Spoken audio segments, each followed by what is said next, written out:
A Buddha statue is not designed to incite the worship of an idol, but to inspire a reminder of the proper type of concentration in meditation. The long earlobes remind one Siddhartha was a prince. He used to wear weighted jewelry until, kind of like the Prince of Egypt story, he left it all for spiritual enlightenment. Buddha means enlightened or awakened, one who woke up. The message is poignant. Until one practices non-attachment to worldly things, one will never learn to listen. When you enter silence and contemplation, inner listening, not inquiring prayer, is paramount to spiritual advancement. The slightly opened eyes depict meditation is not about escaping our problems. One faces reality but sees from a different inner orientation rather than from the outward in. St. Paul put it this way: "While we do not look at the things that are seen, but the things that are not seen. For the things that are seen are impermanent, but the things that are not seen are eternal." 2 Corinthians chapter 4:18. The slight smile shows the peace and joy flooding the human heart when one listens from the stillness of the heart, instead of the voices from the egoic realm in the head. The thoughts often take over one's thinking like a monkey swinging from coconut trees.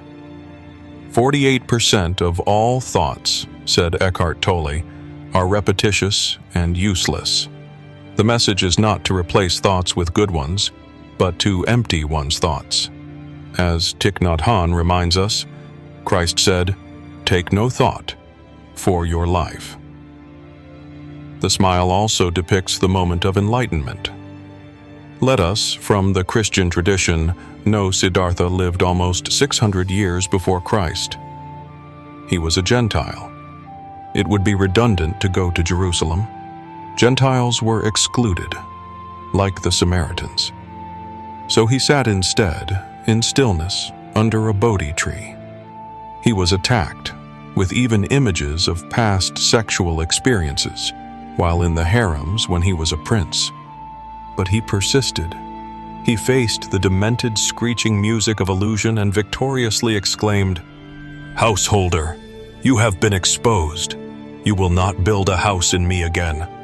All rafters have been broken, the ridgepole is destroyed.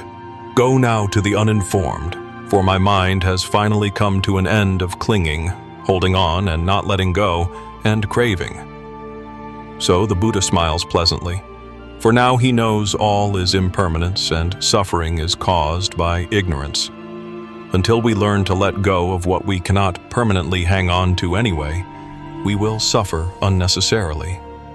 The subtle message is, be that smile by becoming those ears of non-attachment, severed now from the unpleasant voices of the past or the howling of an uncertain future. Sink into that smile, be that smile, for it is the expression of a face when one enters the present moment. Be those ears, listening instead of talking, hearing the silence that stills the sounds caused by interference. Learning about another's spiritual orientation is as important as learning their language. You may butcher their beliefs up as much as mispronouncing many of their words. One time at the Tucson airport, I met a new friend, Ashen Sandimar, a Buddhist monk. I had a few questions because I was reading some books on Buddhism to better know where my fellow humans with bright smiles are coming from. He was very kind. He said, "Buddhism is no religion. Buddhism does not take people from their Christian beliefs.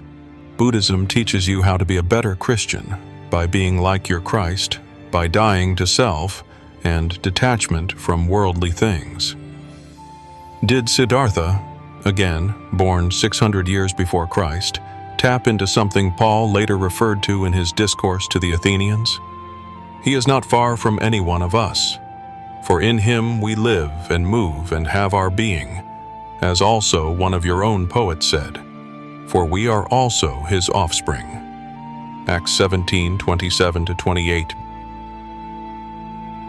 That was a quote from by Epimenides, the main high priest for Zeus. If Paul can quote from Epimenides, cannot one also borrow one from Buddha?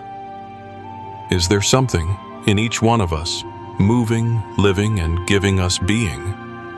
Is the main problem lack of awareness? And like Siddhartha, do we all simply need to go within and be awakened to it? As Christ would say 100s of years later, you will not say, "Here it is," or "There it is," for the kingdom of God is within you.